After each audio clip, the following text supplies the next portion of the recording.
Welcome to the latest edition of From the Horse's Mouth. And today I'm absolutely thrilled to be joined by an old friend of mine who's a very successful voice and executive in the world of healthcare and technology these days, Sandeep Dadlani. So great to have you here, Sandeep. And it'd be great to hear a bit more about, maybe talk a bit more about your journey and how you got to be the Chief Digital Officer for UnitedHealth Group. Yeah. Hey, Phil. So good to be with your famous podcast, the best podcast in the world, as I see it. I was thinking about you. I was on a flight and I was watching this Bob Dylan movie, A Complete Unknown, Timothy Chalamet. Have you seen it?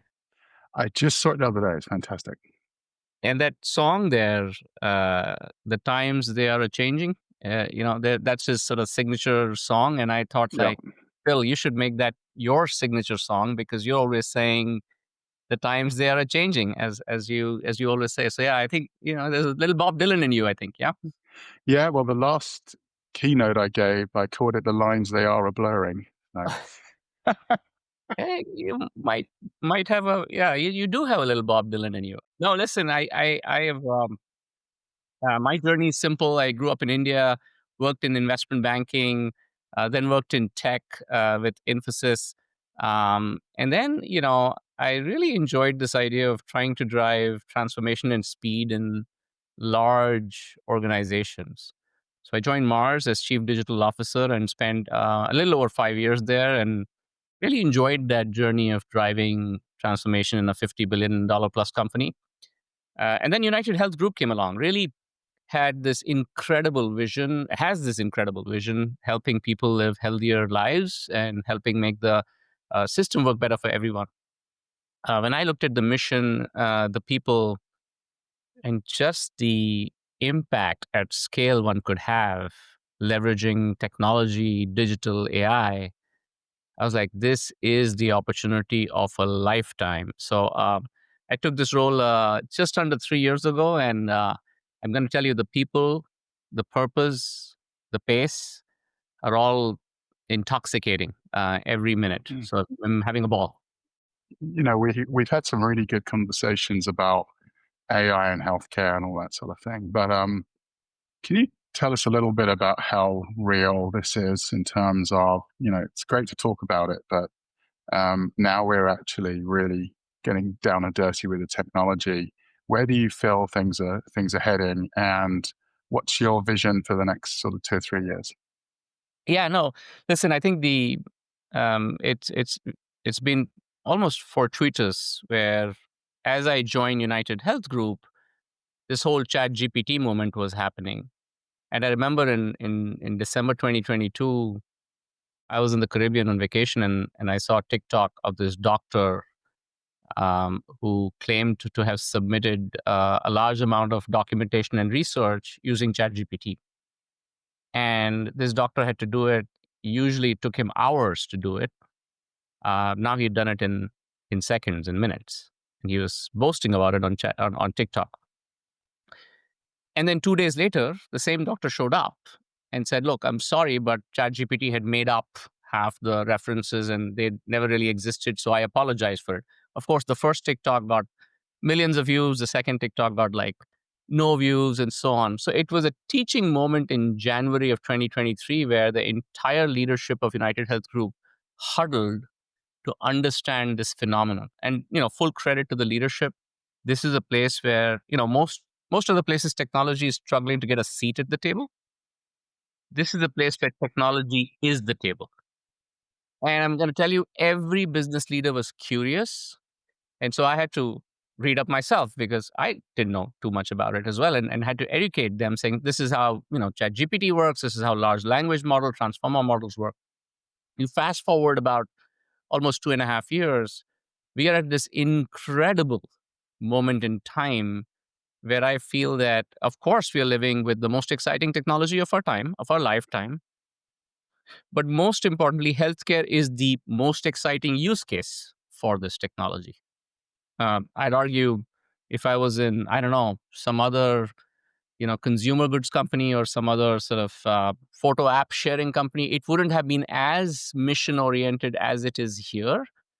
And the 1,000+ use cases that we have put into production, half of them are generative AI based, are showing real scale, real value, real impact.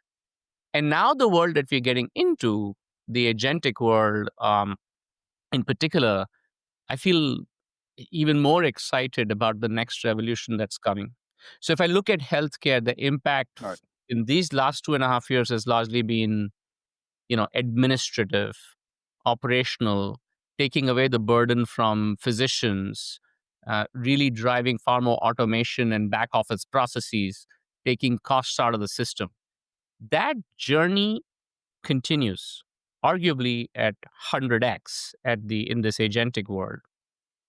But the next journey that unleashes is really helping access to doctors, really helping access to for clinicians to really, focus on the business of care, suspecting diseases early, predicting disease progression early.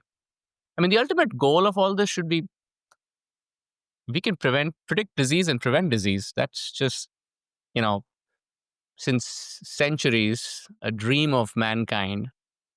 So if I discount all the hype there, today we have these 1,000 use cases scaling across 3 dimensions: the consumer experience, the claim or all the administrative work, and then the care, which is really the business of care. And, we're whole business, United Health Group, has been on fire on trying to make sure these use cases scale, they make impact, in a very pragmatic way, in a very responsible way. So yeah, super Okay. excited about AI in healthcare right now. So let's get into how, you know, Gen AI, Agentic can actually improve the healthcare in the United States. So we have primary care physicians who, some of them are loaded up with like 1,000 patients and they can barely get through the day. And I had one who he couldn't remember me. I'd see him after 6 months. He'd have to be completely reminded of who I am, and he'd have his student doctor in doing 20 minutes of prep. And I got so fed up with it. I ended up paying for a concierge service. So I actually have a PCP now who knows who I am, and I can text this guy and all this sort of stuff. So how do you feel um, we can see improvements in the whole system here? And what can United Health Group do to sort of drive that? Yeah, no, by the way, Phil, I don't know which doctor didn't remember you. I mean, you're a memorable guy, and you should be famous among all doctors. So let's take that specific experience of yours. Doctors who are seeing 15, 20, 30, 40 patients a day, spending literally maybe 5, 10 minutes per patient, then having to document all their day's work, follow-up notes, prescriptions, feed it into the EMR so that there's a record, and so on. That doctor today has barely any time for himself, his family, and all clinical staff is usually overburdened. So to those doctors and even nurse practitioners, clinicians, right now the healthcare industry and United Health Group is scaling out ambient listening. So in our case, 2,000+ doctors are going to have, by the end of the year, ambient listening, which means when a doctor sees you, instead of busy typing into a computer, which they usually do just because of compliance, they look into your eyes. They look at Phil and say, "Hey, Phil, how are you doing?" And then they focus on the business of care. And there's, with your permission, an ambient listening scribe that's documenting in the notes accurately. And that's step one. Step two from there is the same notes is now summarized. And if the doctor approves the summary, fed into the EMR, which is an important part of the process. Step three, if we have all of Phil's records from the past, the system already knows Phil and can perhaps nudge the doctor for potentially checking for 2 or 3 conditions. Hey, Phil last time came with these and these complaints, so maybe you should check him for 1, 2, and 3. Step 4 now is if the doctor's checking for those nudges and confirming, potentially now the doctor can help even code the claim right there, as in the Right. summary, the previous conditions, the claim. Today, providers spend 4 to 6% of their revenues in trying to get the claims coded and collected, which is ridiculous. I mean, Yeah. just the administrative burden is ridiculous.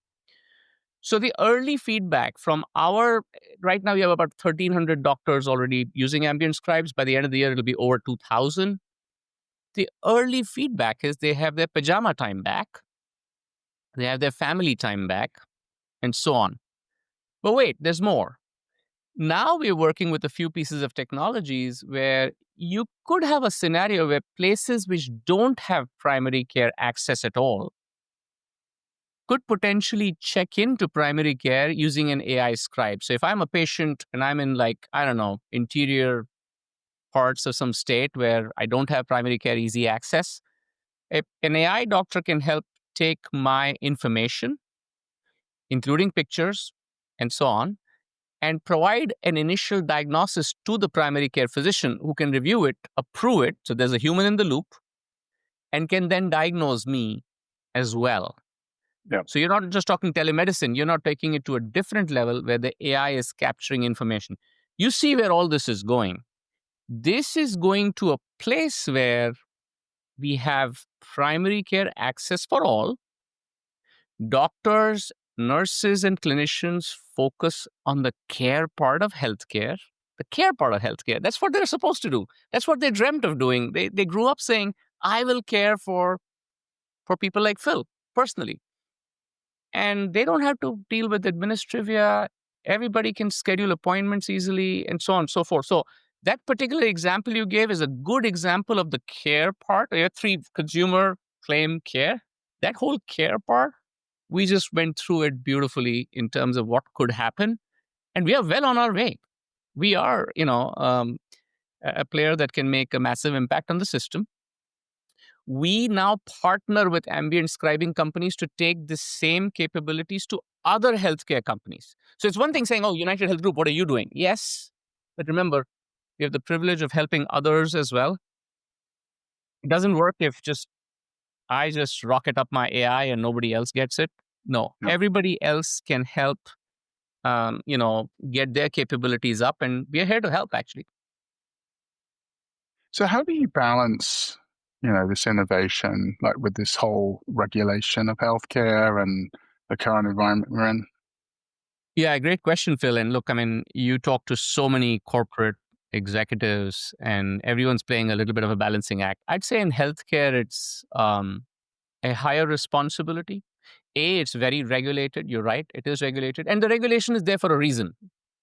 Because you know, individual players should not be allowed to play around with serious business of healthcare.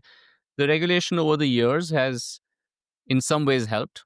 In some ways, it has not helped. It has created more sort of bureaucracy and so on and so forth. And so, how do you foster innovation in that scenario? What we've done, particularly with AI, is first made sure we armed people with AI and trained them on AI. So, today, just in my tech shop, 23,000 engineers code using GitHub Copilot X.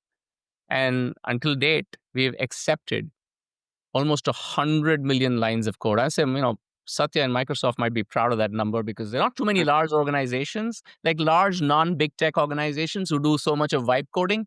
We've accepted close to 100 million lines of code, which was suggested by an AI. Our acceptance rate is about 18%. So our engineers accept suggestions 18% of the time, and 82% of the time they're like, no, I think this needs changes. That's just the engineers who are using AI to code. Now let's get further. I have about 13,500 engineers who have signed up to become LLM agent masters by the end of the year. I already have on my United AI Studio, which is a single place to build AI, to build, fine-tune LLMs, to build agents. I have an average of 2,500 engineers that access it every month.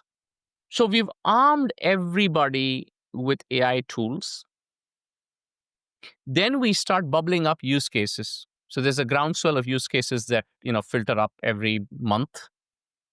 Every business reviews the use cases. So every business CEO reviews the use cases.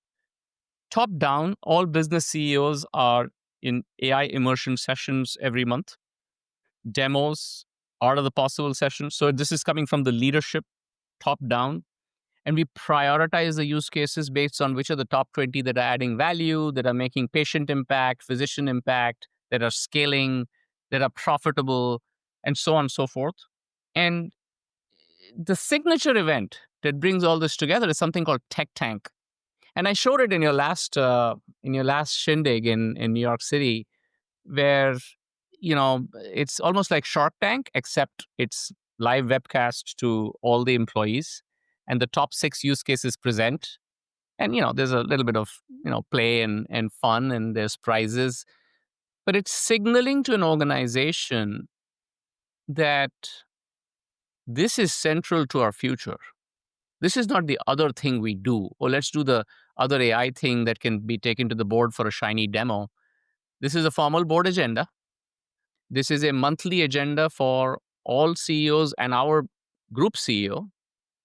And there are tens of thousands of engineers working on it. Our strategic vendor partners, since you work a lot with SIs, they have strict instructions to only have engineers that are already trained on AI on the account. There should be nobody else. But why would any SI put a non-AI trained person on the ground? Period. Yeah. So I think it changes the business model, the delivery mechanism, the top-down prioritization, the bottoms-up innovation, and it's fun. I mean, it's fun to see this throbbing system create more value in healthcare. So you talk about vibe coding and trying to sort of rebalance how tech people operate. We had a good conversation about this recently, but companies have to really lean into their talent more than ever, right? How do you do it? How are you, working with people who've been programming one way, working one way for all their careers, and now they need to think differently and stuff? What are the big challenges that you're experiencing, Sandeep? Look, this is a reasonably big tech shop. So I have, tens of thousands of engineers internally, and many thousands of engineers as contractors or vendors to our system. And we're all doing important work.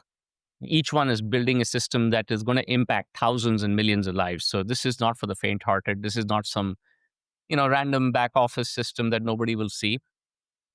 So first, we created this AI Dojo upskilling class. We work with our partners. We created this amazing upskilling class, which is about 60 hours of work. And in 60 hours, a Python programmer can become an LLM tuning agent building machine. And they have to complete a capstone real project to prove that and clear that. And we mandated that by the end of this year, everyone has to take this.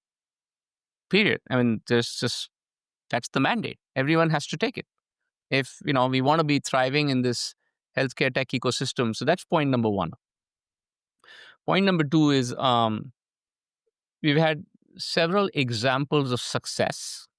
Like yesterday, I was in a review and somebody just did an Angular upgrade, like, a front end upgrade to React or Angular from like an old front end.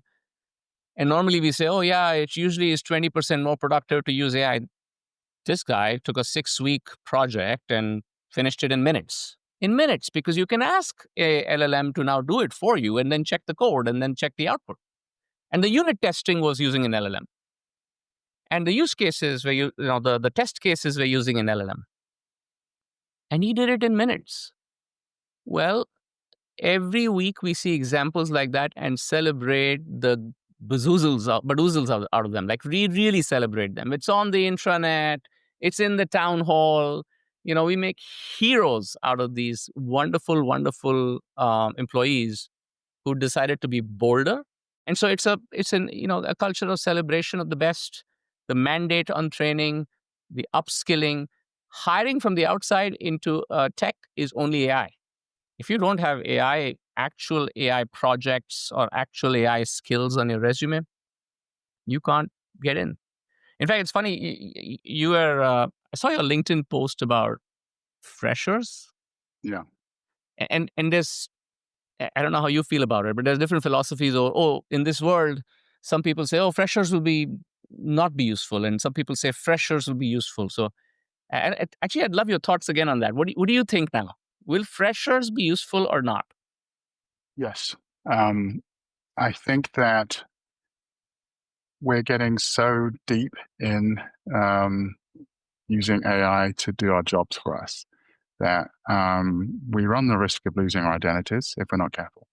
It's like I'm a writer, and if I put something I wrote through ChatGPT and ask it to rewrite it for me, I feel really dirty and it's not real, right? I have to be more authentic. I have to be more authentic. And the more I evolve, the more I'm using these tools differently.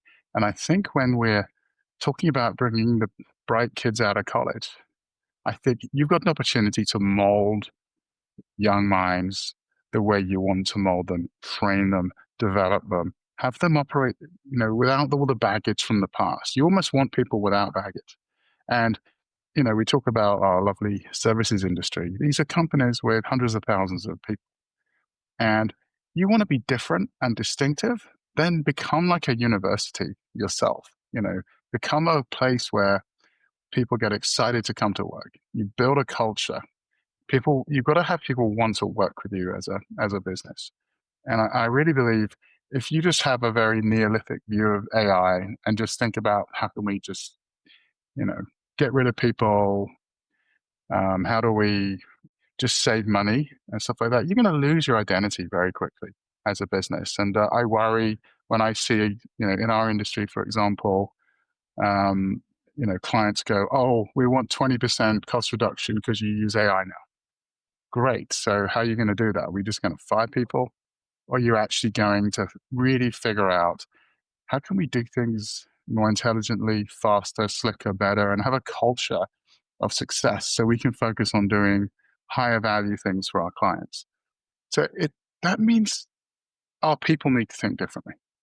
Your staff need to think differently. And that's where this is going. And my advice is you have to lean into your people more than ever if you want to lean into AI technology. If you just obsess about the tech and removing people, you'll kill your culture. You'll become like a depressing place to be. And I've looked at the data. 45% of employees right now are scared of AI. They're worried about their jobs. A third are sort of uncertain, and only about 15 to 20% are really embracing it. So the majority of the workforce right now is living in, particularly in white collar jobs, are living in fear. And we need to get rid of that fear. It's so well said. And I think from my perspective, just echoing with some examples, I hang with our intern batch quite a bit. And what I'm finding, Phil, is that the interns who come in, who are like in the third year of undergrad school or the final year, they're waiting to graduate, they're dreaming of a different future. Their questions are not trying to build a horseless carriage. So if I take a middle manager and say, oh, do you know AI? Yes, I know AI. Okay, cool. How do you use it? Well, I do wipe coding. Okay, how do you wipe code? Well, this is what I do. I'm trying to take my SDLC process and I am trying to automate it by 20% to build this, app. Then when I go ahead with the interns and say, hi, how do you build this app? They're like, well, we just prompt the LLM to build the app. And, oh, by the way, the app front end will not be the front end. Why are you building anything in Angular or React? This will just be an LLM. So why are you even building a front end to your app again? And I'm like, wait. So someone in the system, and there are obviously great exceptions, but someone in the system is with AI is building a horseless carriage. Someone new to the system, out of school, has started thinking, I'm building a next generation automobile. And so honestly, we've actually increased our hiring of freshers. I am amazed at anyone who's saying freshers will be less useful. Are you kidding me? They're coming in, to your point, they're already switched on to a different world. It's like the iPhone. Your kids took to it faster than you did, and so on. So I feel it's a great time to graduate. It's a great time to graduate with the right skills and to build next generation automobiles. And people like me need to really worry about my skills and not build horseless carriages and actually to just reinvent, like completely reinvent the experience. So one of the things in a consumer track is how we're imagining the future, Phil, is that I as a patient don't need to interact with, you know, a website or an app. I have my own personal assistant that knows me, that knows my health, that knows my, secret diagnosis, which nobody else should know, that knows my language, my tone, my swear words, anything, right? And is talking to me. It has my health history, which no single healthcare institution has. And it navigates me through the healthcare system. It schedules my appointments, my checkups, my blood tests. It interprets my blood tests. It takes me to the radiology center. It just helps me navigate this extremely complex system. We're launching our first generative AI assistant, this quarter, which I actually announced at your summit. On the UHC side, then we're going to launch a similar assistant on the Optum side before the end of the year. And then we start connecting the experiences so I can do my RX refills or, schedule a doctor or check my claim or get my member ID or get my benefits card or, see my labs, all of that in one connected experience. Now you start doing it with other healthcare systems. You start building your, the vision of the whole consumer space. Just initial pilots, the call center calls have gone down. And it's incredible. Just seeing all that digital activation happening. So yeah, I need more freshers. I need more freshers with native AI skills who don't build horseless carriages. And it's the opportunity to fix healthcare. That's the only way. I think it's fascinating that we're almost looking at bringing people into the companies who can totally think differently and immerse themselves in the business. I mean, we're almost looking at creating entirely different jobs that didn't exist before. And, I take the attitude, for example, with services. We were an industry that thrived on skills at scale tied to common technology platforms. Now we're looking at skills at scale again, but tied to AI platforms. So the principles are the same. It's the technology that's different, and it's the skills that we need are different. And we're right in the middle of, we're not even in the middle, we're at the beginning of a massive transition to a very different world. I mean, do you think we're going to make it there, or do you think that there's going to be a lot more roadkill along the way because this is a big societal change as well as a business change, right? So, Well, I'm an optimist on this wave of change. So I've gone through my set of disillusions on, I don't know, blockchain, or you have all kinds of fads that came and went, and I'm guilty of even celebrating the NFTs which were launched, like little whole crypto NFTs. But I think this time is different. Even if I take away 90% of the hype out there, and there probably is 90% of the hype out there. So if I take 10% of the capabilities as true, I'm already seeing pragmatic results at scale. And I'm sitting on 1,000 use cases. I think there are 5 or 6 being generated every week that are new, that, some will pilot, some will scale, some will fail. I'm seeing an entire organization, a Fortune 3 organization, reacting, learning at scale. And I'm seeing magical productivity gains. So I think this time is truly different. I'm seeing talent being transformed at scale. Here's an interesting experiment we're trying with Microsoft. So they introduced Copilot Innovate Studio, this agentic studio where you can build your own agents. And by the way, everybody has one, and so on and so forth. So we gave this studio to about 1,500 tech people and 1,500 ops people. So the first time we've taken non-tech people. This is special. All tech people can do what they want, build agents. Well, non-tech people as well. So we've launched that experiment last month, and in a controlled environment. This is, we've protected it from anything in production. This is a test environment. But we want to see in 6 months what they produce. It's a social experiment because, yes, there are lots of podcasts where people say, oh, yeah, this thing can speak English, so now everybody can code. Well, not really, really. You've got to commission servers, you've got to test, you've got to cybersecurity, all that stuff is. Yeah. So this is a social experiment at scale, 3,000 people. I'll come back and report to you in November in your next podcast saying what happened. Did operational 8 people produce more interesting use cases? Did they make it safe? Did they make it compliant? I don't know. But if they do get success, you're now liberating 95% of your organization that never touched tech to building tech. And guess what happens then? I mean, it's the force of the org is unleashed to build whatever tool you can. Now they're, compliance, cybersecurity, responsible AI, which we are a big, big believer in, and we really sort of govern our responsible AI framework. But I think we are in a moment where technology is truly getting democratized, empowered. I used to put this 100x thing in my previous jobs as well. I think we're getting to 100x. Wow.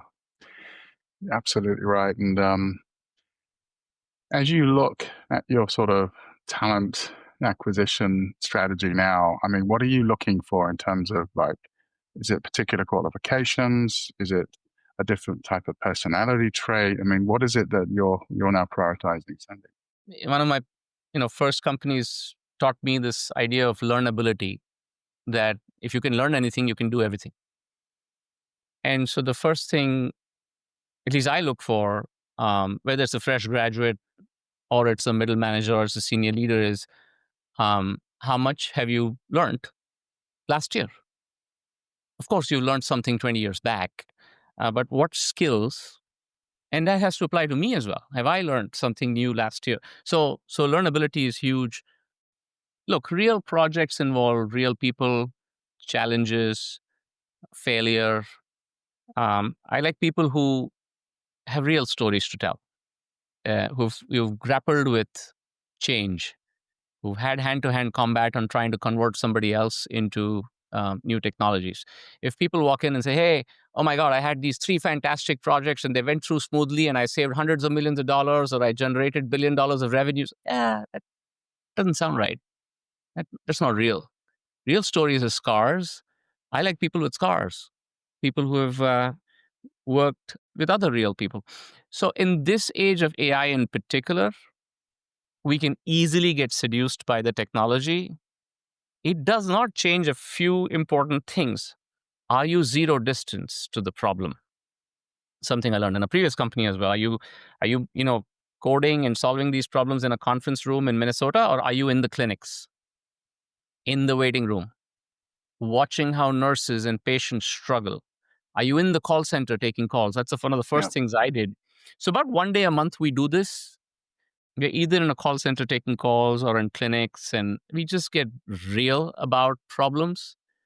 And then do you deliver every 4 weeks? So, real experience, learnability, zero distance experiences, curiosity, these things are just, you can't compromise these things. You can have all the AI you can learn, but these things can supercharge you to the next level. Supercharge you to the next level. I will take that advice. I think that's fantastic. And learnability. I mean, we used to talk about this, but it's so true now that the first question I think I'm going to ask someone in my next interview is, what have you learned in the last year? Just tell me what you've learned. Something, because I'm telling you, I work with people and I don't think they're learning. A lot of people are, but some people, they do things the same way. They've always done it. It's like going to a dentist and they're using equipment from 20 years ago and they haven't kept up with the latest techniques or ideas, that sort of thing. We should all be like that. We should all be thinking, how can I be a better analyst? Or I'm just going to do things the same way I've been doing all my career, right? I mean, just simple tools, right?